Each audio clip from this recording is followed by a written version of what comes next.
Olá, pessoal, é uma honra recebê-los. Sejam todos muito bem-vindos, bem-vindas a este novo espaço, o JBR Saúde. É um conteúdo fruto de uma parceria do Grupo Imagem e Credibilidade com o Jornal de Brasília, que, aliás, o site está super moderno, super interativo e abrindo espaço cada vez mais para conteúdos como este, que visa a prestação de serviço. Todas as semanas, esse conteúdo vai ser postado no site do Jornal de Brasília e nas redes sociais do Imagem e Credibilidade, imagemcredibilidade.com. Nós teremos convidados, vamos analisar, vamos debater, teremos posições divergentes, posições convergentes, mas tudo com muito respeito e privilegiando a questão técnica que envolve a saúde. Hoje nós temos o privilégio de receber uma das referências em nível nacional quando o assunto é a Covid, o combate, a prevenção ao vírus, a doutora Carla Domingues. Eu vou pedir licença à doutora Carla, porque se eu ler todo o currículo dela, eu garanto para vocês, nós vamos aí ficar uns 10 minutos. Então, eu vou dar uma editada no currículo, mas saibam que é uma profissional que sempre prezou pelo estudo, ela estudou muito, tem muito conteúdo. Ela é doutora em medicina tropical da nossa Universidade de Brasília.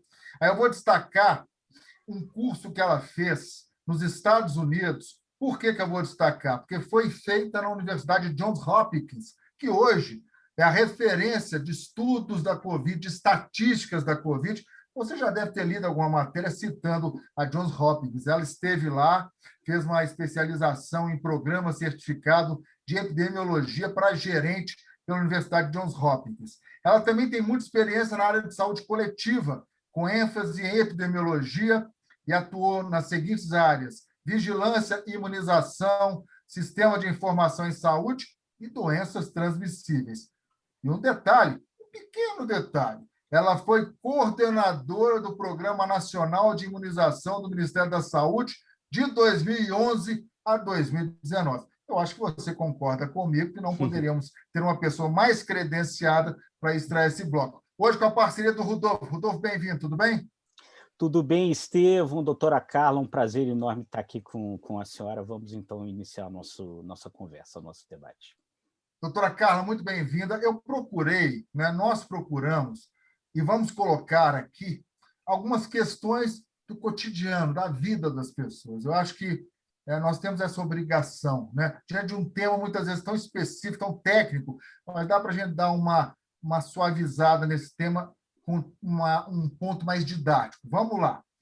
Coronavírus veio para ficar? Nós teremos que nos vacinar todo ano, doutora Carla?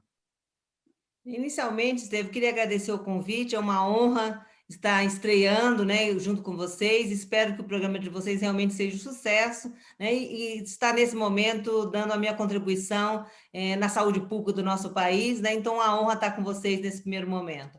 Em relação à sua pergunta, nós não sabemos ainda, Estevam, eu acho que é uma doença muito nova, nós estamos falando de um ano, né, desde que o vírus foi conhecido lá em janeiro de 2020, onde imediatamente a OMS já recomendou que se tomassem medidas, porque nós estávamos tratando de uma pandemia, então, em 30 dias esse vírus se espalhou pelo mundo, né, e hoje é realmente o principal problema de saúde pública mundial. Mas nós ainda não sabemos, né, um vírus muito novo, nós não sabemos se agora, principalmente que começamos a vacinação, se ele nós vamos conseguir interromper essa cadeia de transmissão, ou se ele é um vírus muito esperto, nós já estamos vendo, né, ele está conseguindo ter mutações,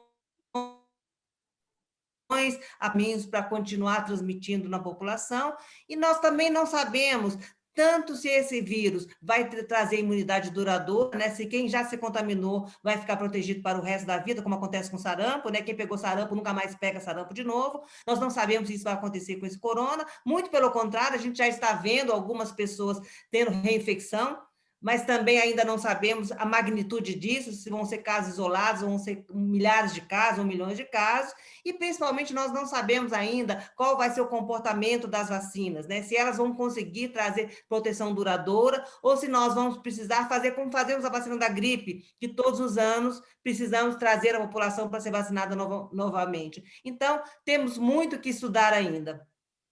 Antes de passar para o Rodolfo, pelo que a senhora está falando, nós temos muito mais dúvidas do que certezas, passado aí esse ano de 2020 início de 2021. Com certeza, né? É um vírus que ainda desafia a ciência, mas, ao mesmo tempo, nós já temos muitas explicações, como a forma de se prevenir, né?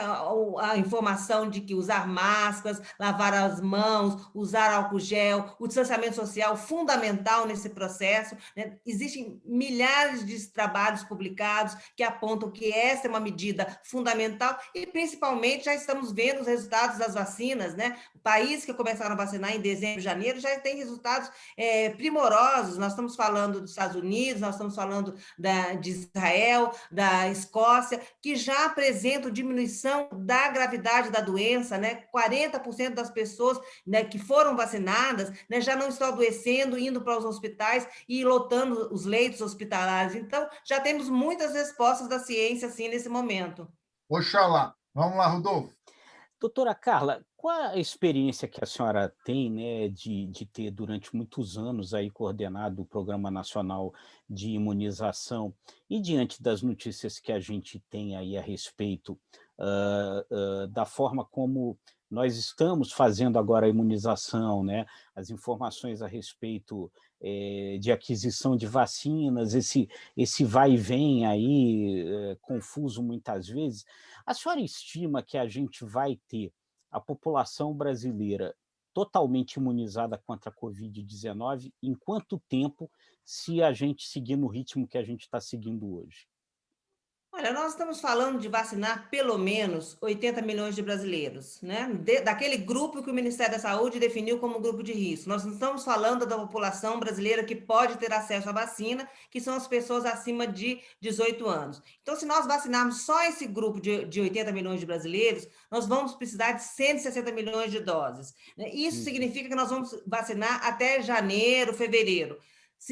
Em relação à questão dos 160 milhões de brasileiros, nós vamos demorar 1 ano e meio, 2 anos. Então, neste momento, qual é a pressão da sociedade em cima do Ministério da Saúde? Que ele adquira mais vacinas, nós precisamos acelerar essa vacinação, né? Precisamos diminuir esse tempo para, possivelmente, a julho, agosto, setembro, de termos pelo menos o grupo de risco, que é esse grupo que está indo para o hospital, adoecendo, tendo complicações e óbito, para que a gente possa diminuir essa taxa absurda de mortalidade do nosso país, né? 10% dos óbitos mundiais estão acontecendo no nosso país. Nós não podemos aceitar isso como uma normalidade. Nós estamos falando de 6 aviões que caem todos os dias no nosso país. Parece que a gente se acostumou com isso, né? Não podemos. Nós precisamos garantir a vacinação da população brasileira no menor curto prazo de tempo. Doutora Carla, a pessoa vacinada tem que continuar usando máscara e tomando precauções? Eu faço essa pergunta porque nossos vovôs, nossas vovós já estão se vacinando. Nossos pais e mães também. Vacinou, tem que relaxar ou não? De jeito nenhum, Estevam. Nós estamos falando, né?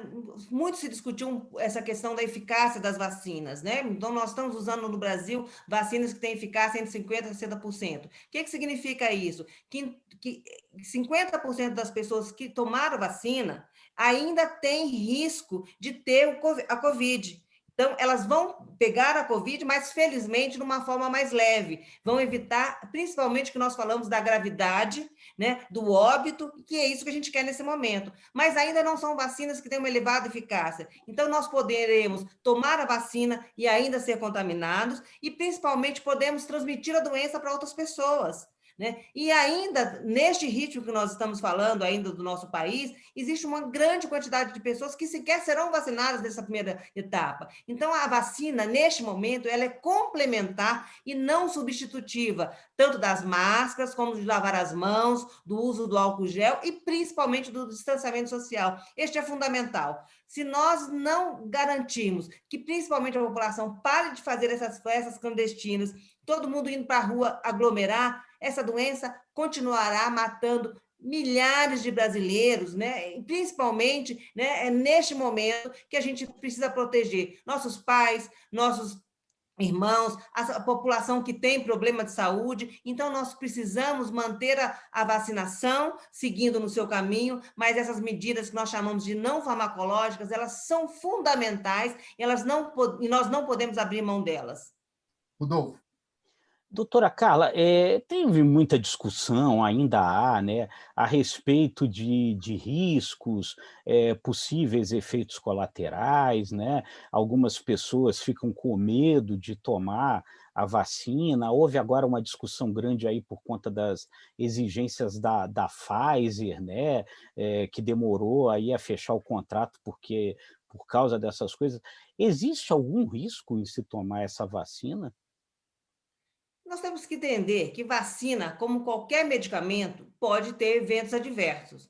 Mas nós temos que lembrar que vacinas, elas vão proteger milhões de pessoas e um número muito pequeno de pessoas poderão ter esses eventos adversos, que geralmente são leves, dor local, mal-estar, dor de cabeça, que é a forma que o organismo tem de demonstrar que está criando anticorpos. Bem Esses pior é casos pegar a graves, Covid, né, doutora Carla? exatamente. É. Esse sim é muito grave, né? Aham. Com uma alta letalidade, uma alta Uhum. taxa de pessoas indo para os hospitais. Então, que a população precisa entender, né, que quem geralmente tem esses eventos graves, que são raríssimos, que nós estamos falando aí de principalmente choque anafilático, que é alergia grave, nós temos pessoas que têm alergia grave a camarão, e nós paramos de vender camarão? Não. São pessoas que são raríssimas, mas tem esses casos. Então, essas pessoas que já têm a predisposição a ter alergia, estas sim devem ter uma precaução de tomar essas vacinas em locais que vão ter um suporte médico, que caso elas venham ter esse evento, elas vão ter uma assistência adequada. Mas, de novo, eu insisto, são eventos raríssimos. Nós já aplicamos essa vacina em mais de 100 milhões de pessoas no mundo, com 4, 5 pessoas que tiveram esse tipo de evento. Então, vocês vejam a magnitude. Ao mesmo tempo, nós estamos falando de uma proteção de 40% da diminuição da taxa de mortalidade. Então, é isso que a gente precisa nesse momento, que a população entenda, né, que nós estamos colocando no mercado, né, não só no Brasil, como no mundo, vacinas seguras e eficazes que passaram por todos os testes de controle de qualidade e, principalmente, que esses testes continuam ainda sendo seguidos, né? Então, que qualquer problema que nós possamos detectar, essas vacinas vão ser reavaliadas, mas que, felizmente, até este momento, nós temos todas as evidências que se tratam de vacinas seguras e eficazes, que vão trazer um enorme benefício à população, não só do Brasil, mas como do mundo. Hoje, na estreia do JBR Saúde, a doutora Carla Domingues, vale a pena, ela é uma das referências hoje no Brasil e no mundo no que diz respeito à Covid. Sempre muito sensata, muito equilibrada, né? E privilegiando formações didáticas e técnicas ao mesmo tempo. Às vezes é difícil, mas ela vem conseguindo com muito equilíbrio.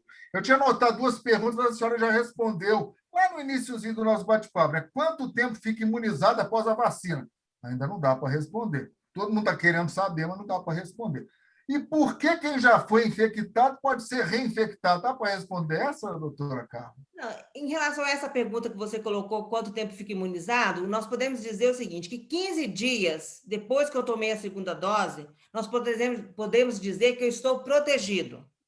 Agora, qual é a diferença disso? Eu não sei quanto tempo essa proteção vai continuar. Se vai ser para a vida inteira, né? Ou se nós vamos precisar fazer reforços ao longo da vida. Mas sim, nós podemos dizer, hoje nós temos evidência que com 15 dias as pessoas já têm essa criação de anticorpos e que nós vamos ter uma grande quantidade de pessoas protegidas contra o coronavírus, né? E é isso que a gente quer nesse momento, né? Claro. É fazer com que a grande maioria das pessoas já tenham essa criação de anticorpos e estejam protegidos. Outra E a coisa, questão da reinfecção? Aí está meio ainda sendo pesquisado, né? Exatamente, Estevam. O que a gente está vendo, né? Então, já estão acontecendo, sim, casos, principalmente, nós estamos vendo falar de uma nova variante, né? O vírus, ele começou, teve uma mutação importante, virou esse vírus que virou pandêmico, a gente tem que saber que esse coronavírus já existia no mundo, ele não é um vírus novo, não foi criado em laboratório, só que ele teve uma mutação tão importante que ele fez com que tivesse essa taxa elevada de infecção, ocasionando óbitos, né? Geralmente eram vírus que causavam uma gripe, né? Aquele sintoma de mal-estar, dor de cabeça, coriza, e agora ele está realmente acometendo as pessoas num maior nível de gravidade, levando, inclusive, ao óbito. Não era um vírus que a gente via com esse acometimento, né? Então, o que aconteceu? A partir dessa mutação, criou-se esse vírus pandêmico. Agora, nós estamos vendo que esse vírus, muito esperto, ele está se adequando. Então, ele está vendo que a imunidade está chegando, né, com esse monte de gente já infectado, e ele falou, opa, eu preciso ficar sobrevivendo, e ele cria uma mutação, né? Então, já temos 3 variantes importantes, uma aqui no Brasil, que começou em Manaus, outra na Inglaterra, África do Sul, né? E outra na África do Sul. Então, essas 3 variantes são mais, parecem, né, que elas infectam mais, e que elas possivelmente têm uma maior gravidade. Então, também não sabemos como as vacinas vão se comportar e nem essa imunidade natural, como elas vão se comportar diante dessas novas variantes. Por isso que a gente tem que recomendar que essas medidas, né, do isolamento, da usar máscaras, ele é fundamental nesse momento. A gente ainda não tem resposta da ciência para a circulação dessas novas variantes. Rodolfo, vamos fazer o seguinte, um rapidíssimo intervalo, a gente finaliza esse primeiro bloco, no segundo bloco, mais informações com a doutora Carla Domingues. Fica aí, é rapidinho.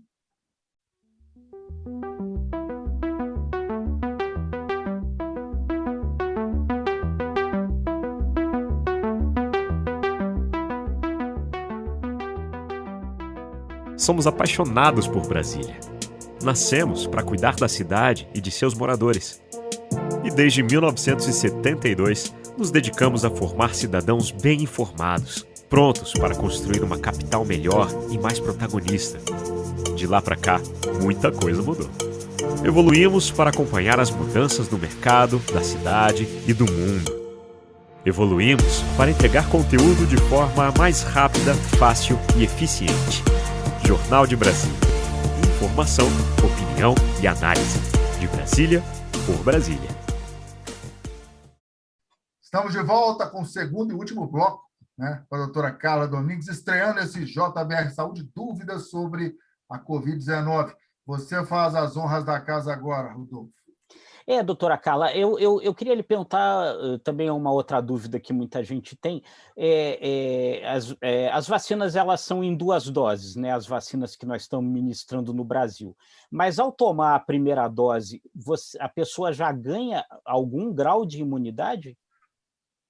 Sim, os estudos mostraram, né, que, e nós já estamos vendo isso, né, com a diminuição de casos em muitos países que só administraram uma dose, que sim, parece que uma dose é protetora. Mas lembrando, né, que é necessário e fundamental que todas as pessoas completem o esquema vacinal. Hoje nós temos 2 vacinas no Brasil que já foram adquiridas, já estão sendo administradas, que é a vacina da Coronavac, que tem um intervalo entre a primeira e a segunda dose de 30 dias, né? E a vacina da AstraZeneca, que é o intervalo de 12 semanas, né? Em torno de 3 meses. Então, as pessoas não podem relaxar, falar, não, eu tomei uma dose, é suficiente. Não, nós não sabemos ainda, em termos populacional, qual é o nível de proteção com essa única dose. Então, por isso é fundamental que todo mundo complete o esquema, né? A vacina da Coronavac com 4 semanas, a vacina da AstraZeneca com 12 semanas, porque nós precisamos garantir essa extensão dessa imunidade, né? Se nós não sabemos nem quanto ela vai durar com 2 doses, quanto mais com uma única dose. Então, essa falsa sensação de segurança é muito perigosa, né? Se nós só tomarmos uma dose. Precisamos tomar as 2 doses, conforme recomendação dos 2 laboratórios. Eu vou fazer uma pergunta, insistir nessa pergunta, porque eu ouço muito isso, tá? E aí teve até uma politização no meio, né, que não foi saudável em nenhum aspecto. Uma vacina é melhor que a outra, doutora Carla? Se eu tomar corona, eu vou ficar mais vulnerável que quem tomar Pfizer, por exemplo? Estevão, eu sempre tenho falado que a melhor vacina é aquela que chegar mais rápido no braço do cidadão. O que significa isso? Nós precisamos vacinar o maior número de pessoas. As vacinas, elas têm diferença, sim, né? E hoje, as duas vacinas que nós estamos falando no Brasil, é muito mais diferenças na forma tecnológica, de como elas foram construídas. Mas, em termos de eficácia, uma tem 50% e a outra em torno de 60%. Mas isso não faz a menor diferença quando nós estamos falando de proteção para a gravidade e óbito. As duas vacinas se mostraram extremamente eficazes para isso, né? Então, pouquíssimos casos em pessoas que foram vacinadas e, principalmente, até agora, não há registro de óbitos em pessoas vacinadas. Então, nós estamos falando que são duas vacinas muito similares para proteger contra casos graves e contra o óbito. Então, são vacinas semelhantes nesse sentido. Então, nós não precisamos, uma é 50%, a outra é 60%, eu vou esperar de 60%. Não espere, porque isso vai fazer com que você tenha a chance de ter contato com o vírus e isso pode ser tarde demais. Então, é melhor que nós sejamos vacinados o mais rápido possível, porque é isso que vai fazer com que diminua a circulação, inclusive do vírus, e nós tenhamos a proteção da nossa população. Eu vou só pedir a licença, a melhor vacina é que chega primeiro. É que chega primeiro aqui. É a melhor. Rodolfo. É isso mesmo. Doutora Carla, eu queria um pouco sair da questão específica deste coronavírus, da Covid-19, mas existe hoje uma discussão, né? Esses coronavírus, né, eles são vírus que eles já existiam em áreas silvestres, né, e acabaram chegando nas cidades. E há hoje uma grande discussão de que com toda essa questão da depredação ambiental, dos problemas ambientais que o planeta passa, nós vamos estar talvez correndo mais riscos de sermos submetidos a outras situações parecidas de epidemias, de pandemias, que esse pode ser aí um traço do nosso futuro. É verdade mesmo isso? Realmente esse é um risco que o progresso está trazendo para a humanidade?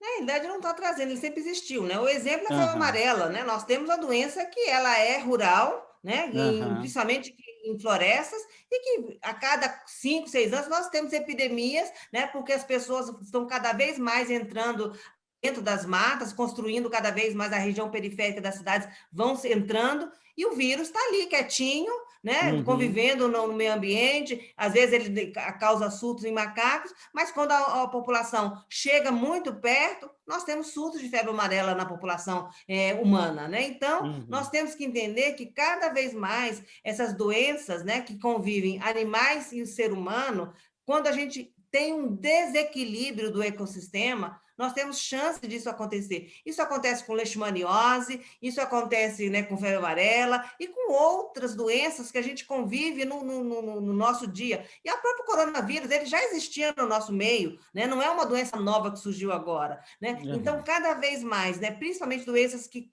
vivem esse ciclo animal-humano, né? Influenza é um exemplo concreto disso, né? Ela se tornou pandêmica porque ela saiu do suíno e teve essa mudança e chegou no humano e virou pandêmico, entendeu? Então, assim, nós temos uhum. várias doenças que acontecem isso e precisamos manter a questão do ecossistema funcionando em harmonia para que a gente possa utilizar da melhor forma o meio ambiente sem prejudicá-lo, para que a gente possa saber viver com essas doenças e não criar essas condições de virar essas pandemias e que, infelizmente, essa não será a primeira nem será a última.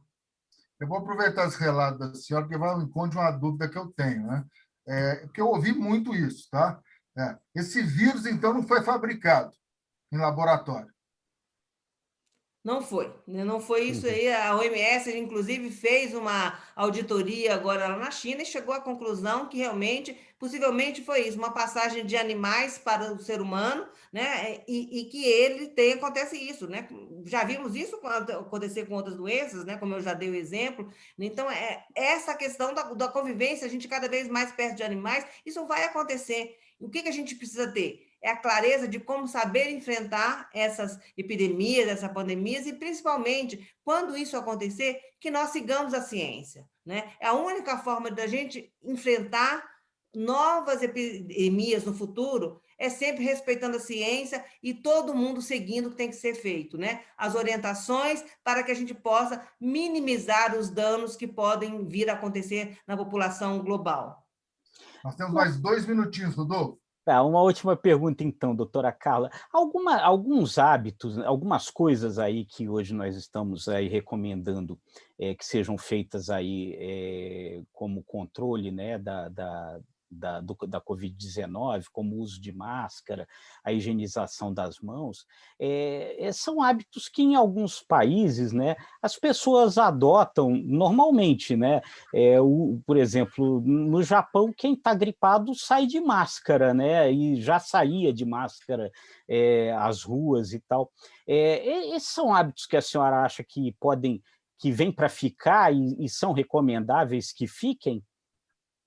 Então, isso que a gente precisa aprender do legado dessa pandemia, né? Em 2010, o que a gente viu? A maioria dos países que seguiram isso, né, que aprenderam a conviver com essas doenças, né, transmitidas pelas vias respiratórias, né, e tiveram o hábito de toda vez que está gripado, sai de casa e usa máscara, são as sociedades que tiveram menor impacto na transmissão da doença, né? O que aconteceu no Brasil? Em 2010, na pandemia do H1N1, nós utilizamos máscaras, nós lavamos as mãos, e mais rapidamente, quando a pandemia acabou, nós paramos de fazer essas medidas de controle. Então, o que a gente tem que aprender com esse legado, né? De utilizar isso. A primeira vez que eu fui na Tailândia, em 2004, né, eu levei um susto quando eu entrei no metrô, um monte de gente com máscara. Eu falei assim, nossa, será que está tendo uma epidemia aqui? Não é? Aí foram me explicar, não. É gripe, as pessoas usam máscara porque estão gripadas, entendeu? Então, é uma forma de proteger o outro em respeito, né? De não transmitir uma doença. Então, quando eu uso máscara, eu estou cuidando de mim, mas eu estou cuidando daquele outro que está no meu lado, que eu respeito e que eu não quero transmitir a doença. Então, é um ato de respeito e de amor. E é isso que a gente espera, né? Que a população aprenda isso, que ela não se sinta obrigada e cerceada do seu direito de ir e vir, do seu direito de ser independente, de poder fazer o que ela quer. Não. Quando nós adotamos medidas sociais, significa que nós temos respeito pela sociedade na qual nós vivemos.